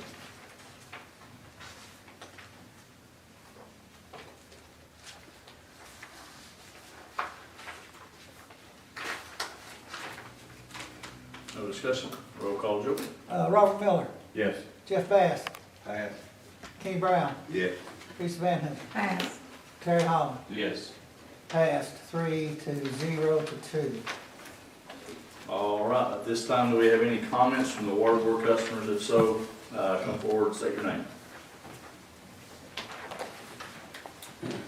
Hello, everyone. Everyone pretty much knows who I am. My name's Toby Minor. I live at 604 Sleepy Hollow Road. I'm not really wanting to make a formal complaint, but as I have made aware to Mr. Bass, Mr. Miller, Mr. Stiltner, and shown them the video of the water meters that are being replaced on Sleepy Hollow Road. Well, our water is being disconnected with no notice of it, and that's not really the issue. The issue is when they're breaking the line, they're pushing air through the line, And these three gentlemen have also seen the video of my meter with the air just spinning. I'm about just like, I couldn't turn the faucet in my house on to get enough spin in a meter like that. Corey, you need to see this video. I was told today that there's no way that's happened. That a water representative was leaving this building today coming to my house. I'm still waiting on him to show up. And you can hear the water, you can hear the air going through the line, that's a wild thing about it. That's the only issue I would say, because you're probably gonna have a lot of people on Sleepy Hall coming and disputing some water bills. Was it still spinning you left? As soon as they fix the leak, it stops. Once the water comes back in, I go in my house while this is happening, turn every spigot and faucet on, there is no cold water, nothing coming out of our spigot. We don't even get a drip. And when we do get water reconnected, I have to turn everything on, and it's about a good 30 seconds of air push. About it, how I hear that it happens within my home is that it's pushing air through my washer, out my P-trap through my washer drain, and it's allowing sewer gas to come back out. Like I said, it's just something I think needs to be brought to Yes. your all's attention. So, I need that video. I will forward it to you. Yes. Via, either I'll get your Yeah. phone number, or I'll get it through Facebook Messenger, and I'll show him the video real quick if you like. Yeah, Or you should see this dial going, I don't know I've ever seen one do So that they're before. still not big? Now, I'll say it's one of the ones that's kind of hard to see. So, they're fixing water, or, they're putting in new service lines, so they have to break the line to put a new line in. Yes, and when it does, air gets in the system, and it's forcing it through the line, and it's coming out, and when I say that dial, you've never seen anything like that in your life.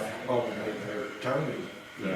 What is that, $4 charge? Yes. Because they're working them hot. Yeah. And when they break it at the main, when they break that nipple off or replace it, it's sucking air somehow. It's catching air in there and it's bringing air. Everybody ahead of that's getting air in lines. So there's no telling what some of these water bills are gonna be. And he needs to get, well, they got some readings, I Can guess. they read his name? So you can do like a minute by minute, hour by hour analysis of each individual customer. And so more likely that's what we'll do is, Corey can go back to it, or Lisa can go back to the system and see when that hits. And then it'll be a painstaking process, but it'll be one that we'll need to do. But they got the new meters or old? No, still old. Old, so Yeah, at least they got a new baseline. New service lines, new cradles for the new meters to set in and everything that's going in now. Is this the first time this has happened? Did anybody since they done this? First time we've heard about it. Heard about it, correct. Heard about it. No. Well, this is the only place they're actually breaking lines. Yeah, this is the only place. And they decided to start on Sleepy Hollow for some reason. We talking about the mess. Yeah, So I've had numerous complaints about the mud, the equipment sitting on the road for yeah. 2 weeks. Well, I went down and tried to speak with a lady that lives right across from you. I went to her house twice, and she didn't answer the word at the time. But I One tried. that works at the school or one's the nurse. 748 or 752. If you're looking from your house, straightforward, it's just to the right. 752, yeah, Yeah. she's a nurse at Oak Ridge. Okay. So, but I have tried twice, just FYI. Well, the main thing is if we can, She works 7 to 7. So Corey, given what Toby brought to our attention, what will we need to do? Because he said, I mean, anytime it's just like having a leak anywhere else. When you depressurize the line, you pressure it back up, you've got to flush. 1, to get the dirty water out, 2, to get the air out. right, That hadn't been done. That's what it is. It is what it is. so how do we adjust? I take it they're supposed to do that. Yeah. So all that water went in, dirty water went in my brand new hot water heater. They've been flushing it, probably not to get all the air and everything out of it. So, but it's worth checking. So you need to open your outside spigot and blow it out in the yard, I guess. Yeah. But Well, Robert, you shouldn't have it. it's clean muddy water. Yeah. Go with Joe. So what they're installing, is the new meter set, we've got check valves in them, so it don't bleed any of the line or the water back out of the house. So do we need to maybe give any type of notices to the folks on Sleepy Hollow to say, hey, So one thing that I've talked to Terry about before he starts digging anybody's yard, go to the house and tell them what they're doing, tell them the water be off maybe 30 minutes to an hour. no, I meant for like folks like Toby and his neighbor, the tenants right across the street that, Put down most of their meters. yeah, I mean, Yeah, because that's, you know it's charging. Every time it goes around, it's charging. That thing was sitting there chattering, I don't know what red, the dial was going around. I think it was just sitting there chattering. But, I mean, it's, yeah, Have you? I've never seen one do that. yeah, a bunch. all right, so the mayor update, I really don't have one, other than, I think we're still sitting roughly 60%, a little bit under, 58%, so making just continual minor headway into, hopefully by the end of this year, we'll be 50%, 45, would be nice, so. I know during the cold snap, we had several lines rupture, one being a 6-inch main right there across from the Historical Society. That was a nightmare. Poor old Corey was out helping with that one, so, but that's all I got this time, Corey. TBOUR, that's your Tennessee Board of Utility Regulation Board. Spoke with them earlier this week. The extension was granted. Rate study is being completed by Jackson Thornton, should be completed mid-February. At that point, a representative from Jackson Thornton will be here to present that to management and to council. The feasibility study, contract with GRW, again, that was not to exceed $60,000. Keep in mind that 2024 infrastructure planning grant, we have $115,000 coming just for that. And that is underway. One thing, I'm working with Anderson County Water Authority right now. They went through a merger back 2010, 2011. That's when they created ACWA. So they've already got their pressure models and stuff like that put together. So this will kind of be an easy person to work with instead of starting cold with like Oak Ridge, Cumberland, or somebody like that.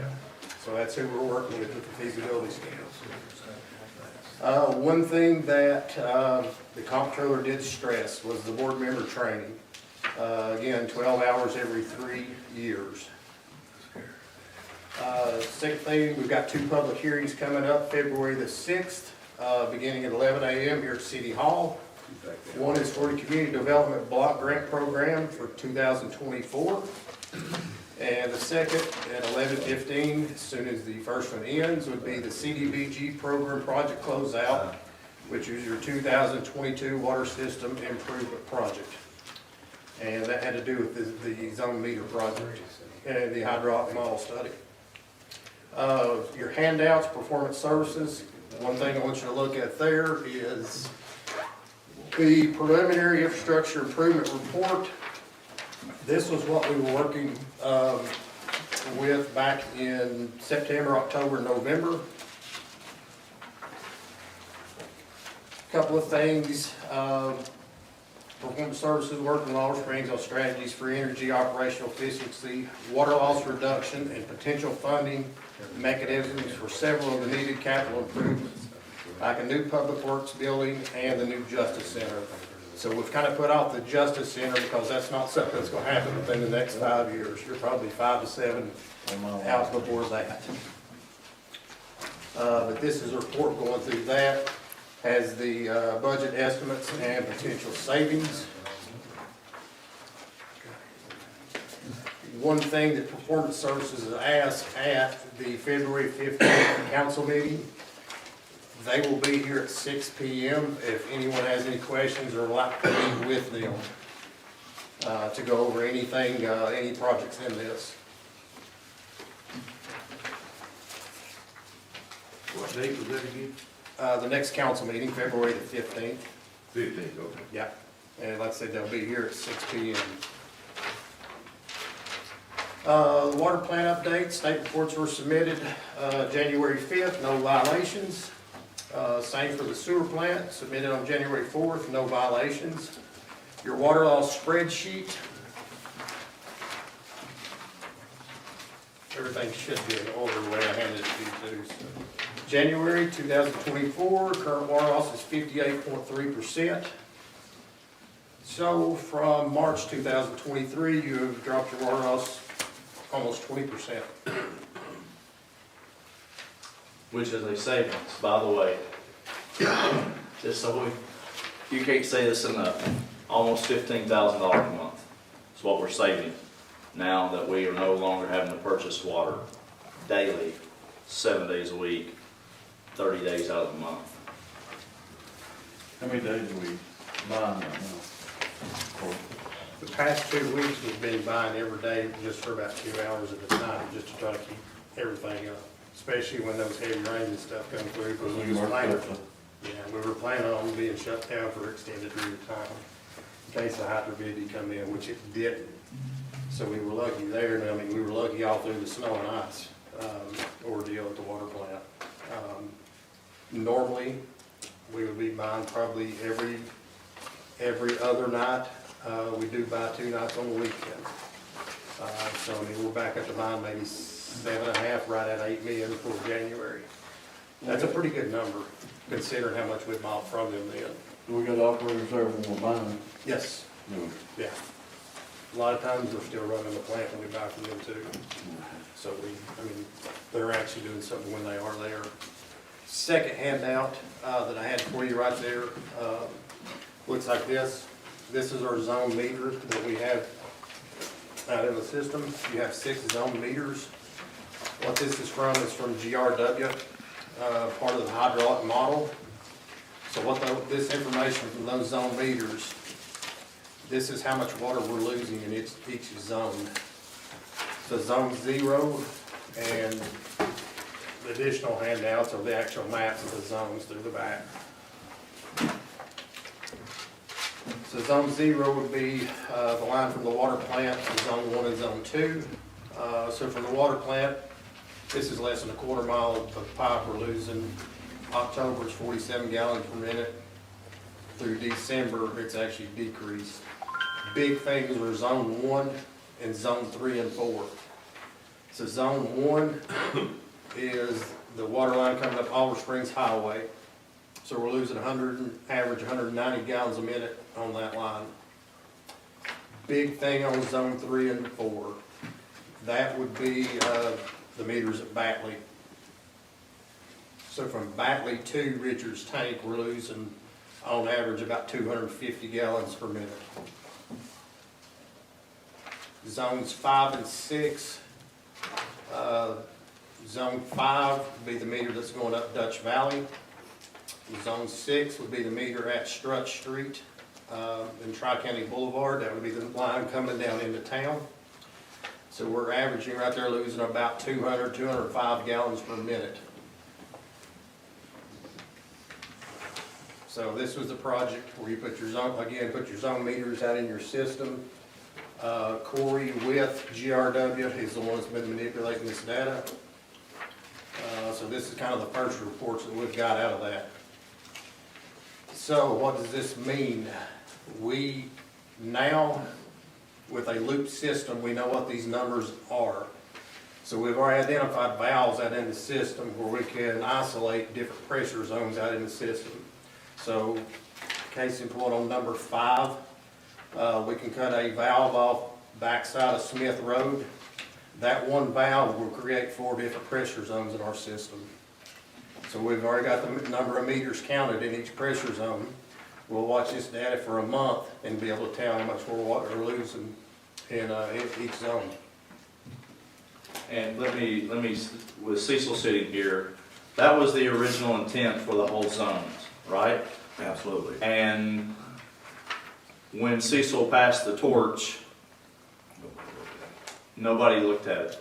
Literally the torch got water on it and went out. And so this data has been available the whole time.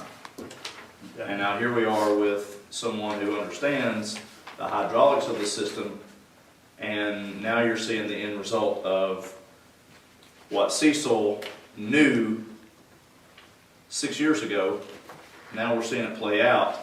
And in the coming weeks and months ahead, we will identify, when he breaks it down street by street, where our loss is the greatest, and we will address the issue going forward. So we're no longer shooting in the dark. Oh, I wonder where the leaks are. Well, now we know where the leaks are. So, Corey, I digress. No, you're good.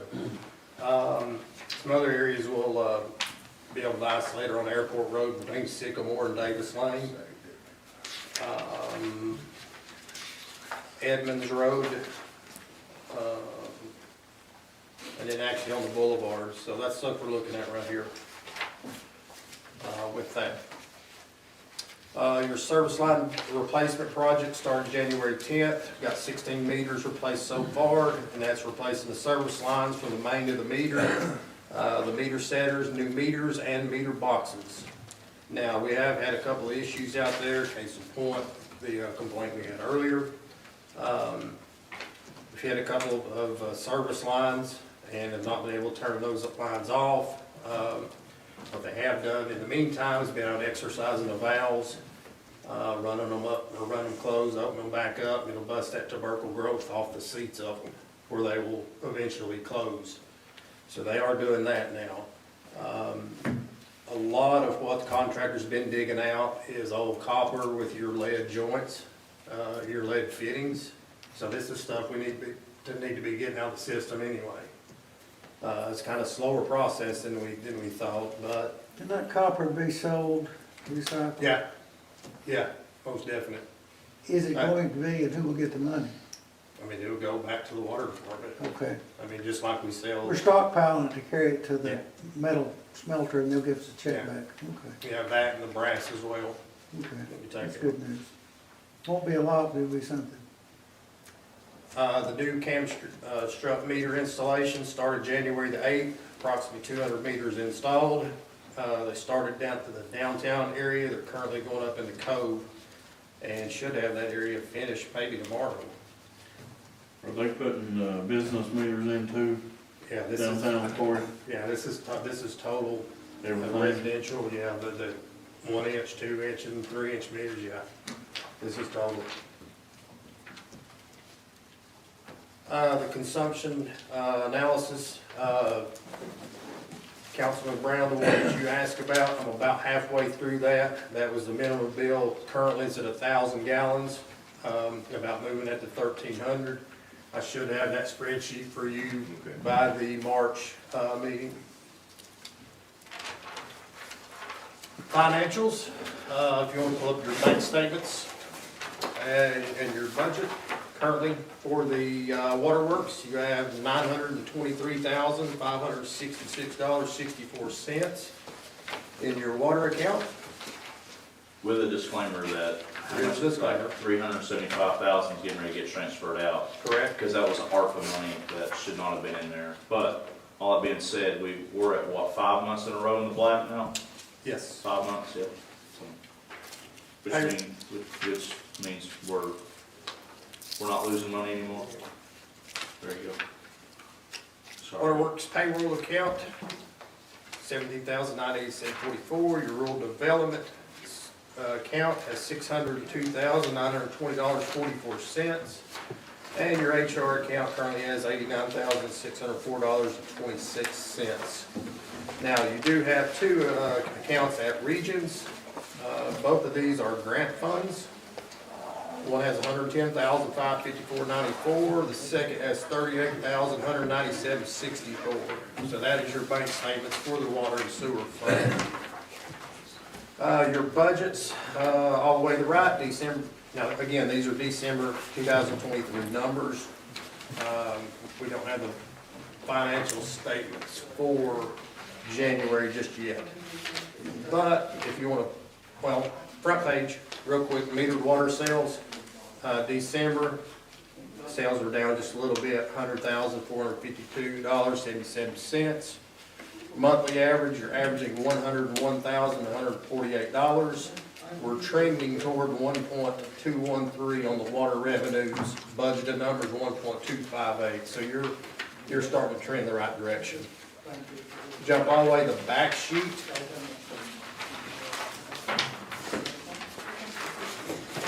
Now, we did have a $197,000 contributed capital grant. That was a CDBG reimbursement.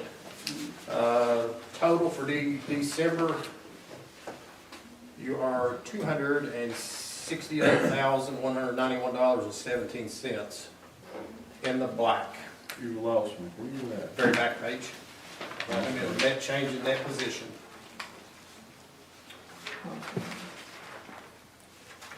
So that's what we've got in the bank right now? No, you have 900,000 in the bank. This is just your budget versus actual for this fiscal year. So you're $286,018.10 for December. Now, if you look out to the right, that actual is $268,191.17, just because of that grant money. Okay. So in 5 months, we've had a net change position of $286,000 to the black versus last year, we were how much in the red? Almost 500,000? Is that right, Corey? Including the depreciation? Correct. Now, if you want to look at the very bottom, this is reconciling your budget to a cash basis. Depreciation average, that's $540,000 for the year. You average that out over 12 months, so you're $45,000 there. Your only capital expenditure for December was your principal on your sewer treatment loan, payment of $25,212. So if you look all the way to the bottom, based off your budget, I'm showing that you have $1,011,355, or $1,011,355 in your account. The reality is, off your bank statements, is the $923,000. That's how I would know. So there will be some difference there. Any questions? Financials, bank statements, anything, projects?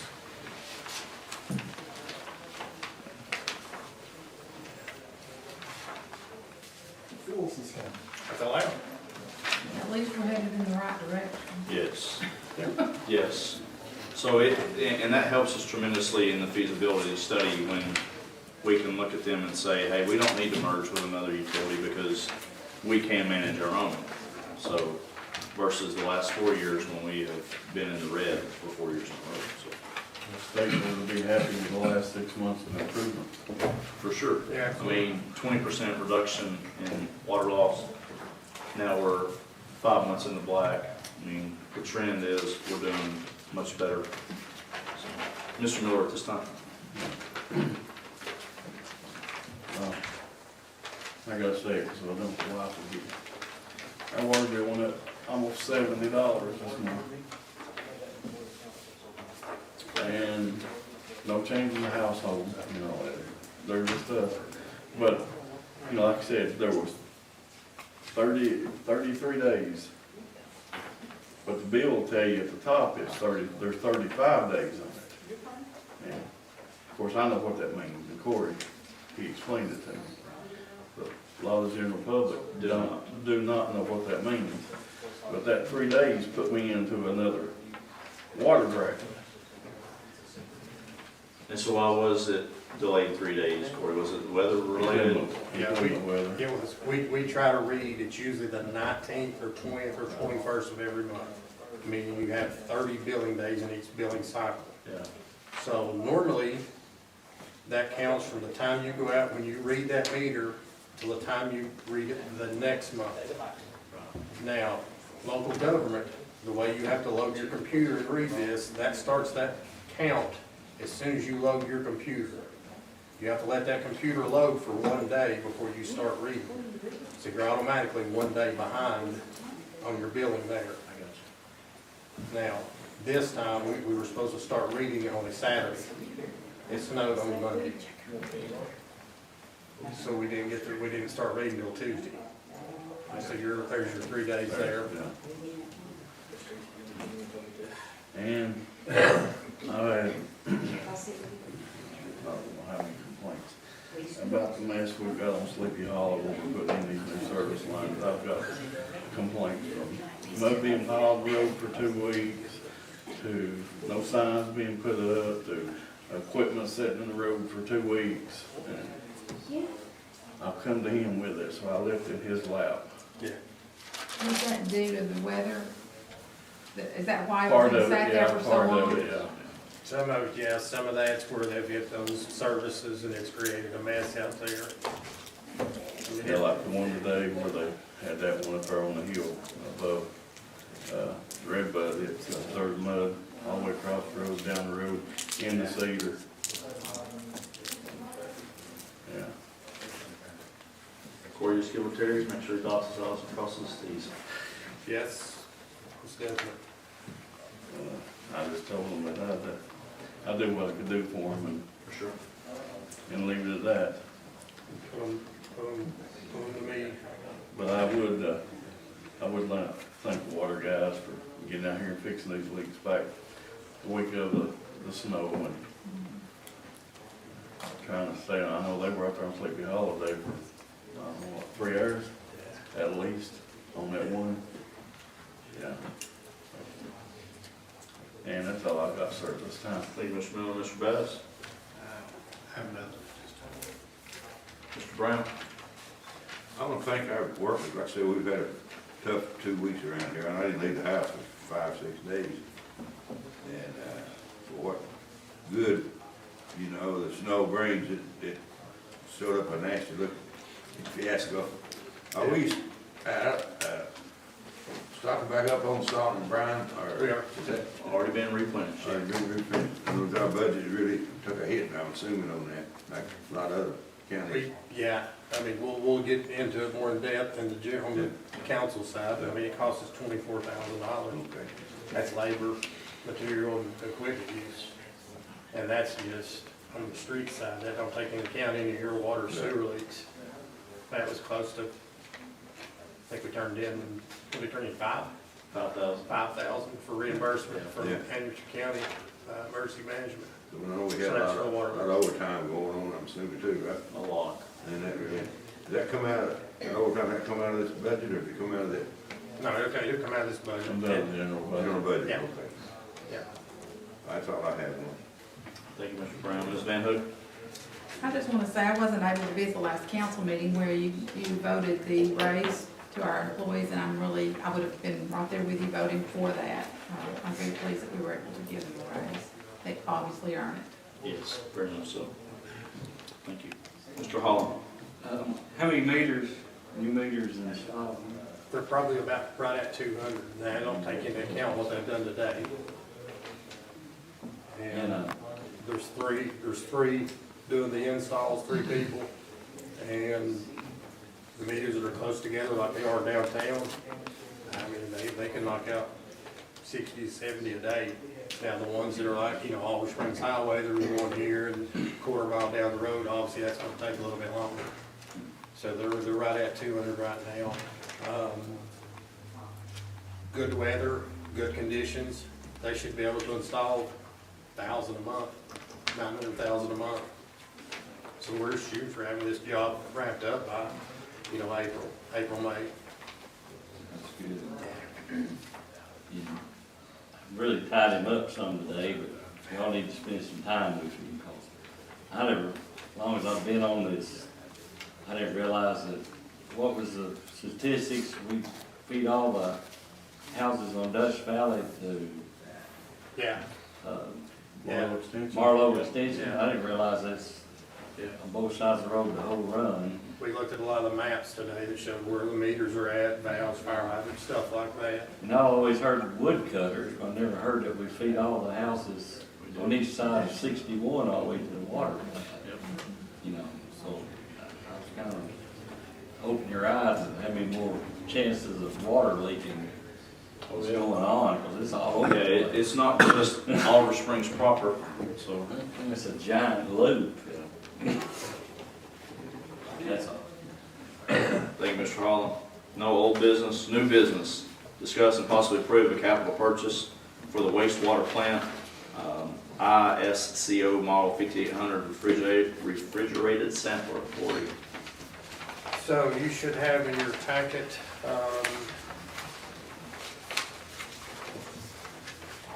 be these two things here with your quote.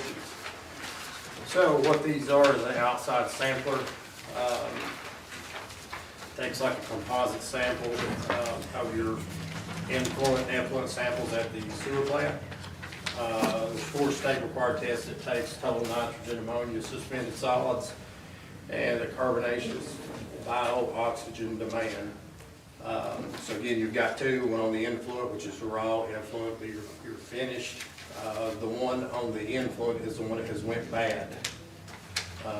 So this, we are needing to purchase at least one of these.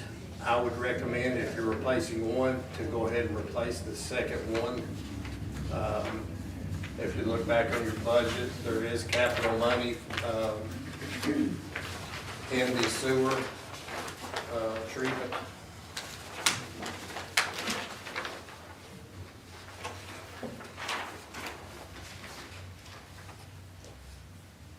It's $36,000 for static data telemetry other that is in your budget for stuff for the sewer plant. If you look at this quote, now this is kind of a single source item as well, so it's not like you can bid this stuff out.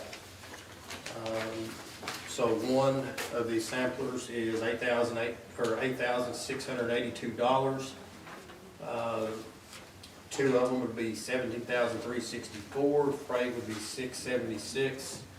I'm recommending we purchase 2 of the 5,800, the Isodyne 5,800 refrigerated samplers at a total cost of $18,040. What line item would that come out of for? It would be your, Sewer if you look at the very back sheet, at the bottom, ST would be sewer treatment, 413-52-213-900 capital outlay. Okay. So you have $36,000 right there. And speaking of the SCADA telemetry, when do you think we could make that purchase? We were initially gonna make that purchase before this, but this sample had come up, it's kind of higher priority for them, but I'll make a motion that we purchase 2 for $18,040. So we have a motion, do we have a second? Second. Second, any further discussion? Yeah, I don't know, these options, you're not figuring that into 18,000? Do they have to have Florida training? no. $12,000. No, that's just options, it's part of that quote. We're replacing the same sampler that's there now. We don't need any of these options? No. Were these samplers that went out, Corey, were they put in when that place was rehabbed?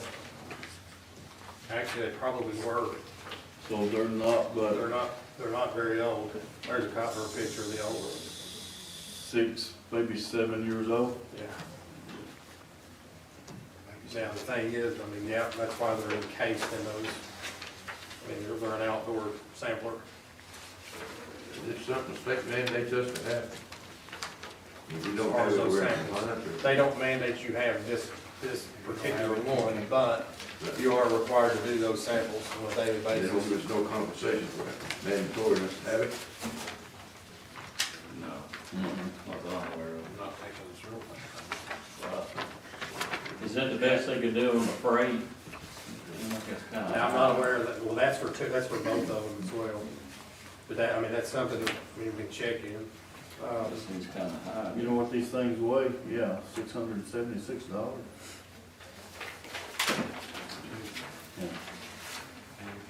You ain't practically in that shit. 200 pounds each. What they coming, 200? Yeah. more than Nebraska? So what do we do with these samples then? You test them, throw them away, we do it again next month, or? Well, if you look at the picture right there, they take composite samples, they take a sample of the water comes through at different times throughout the day. And then it runs those samples. It's not like the guy comes to my house and gets a sample, no? No, this is at the sewer plant. And I'll put the freight in perspective, okay? I just bought a 1-ton truck out of Wisconsin It's a salt snow plow truck, okay, to help our town, that I bought with my money, $35,000. Okay? And I just paid $2,000 to have it freighted there to me. So that's from Wisconsin. This is from Nebraska. That's probably not too bad of a rate. So, Is it on the way, or can we pile that on top of it? Yeah. Your truck? yeah. So, Pick it up. Who do these samples go to, or how are these Run them samples? in-house. yeah, we do. Everything's run in-house. But I mean, we have to make a report to somebody. You do. Yes. It'll go to TDEC. TDEC. Just like I submit the water treatment reports, sewer treatment plans. So this has to go to TDEC as well. I mean, I'm sure it's required. Yeah. Which one of the ones is out? The middle one or the two of them? One of them does one thing, one does another, right? Well, they're the same. You've got an influent and then your effluent, one on the front end and the back end. You've got to have two. You're cross-contaminated. Yeah, Right. yeah. So we just not using anything now? No, they're there. I mean, we're using them, this, the one store up.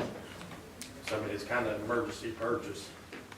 If it goes down, we're already very bad. How long will it take to get these here? I'm not sure about that.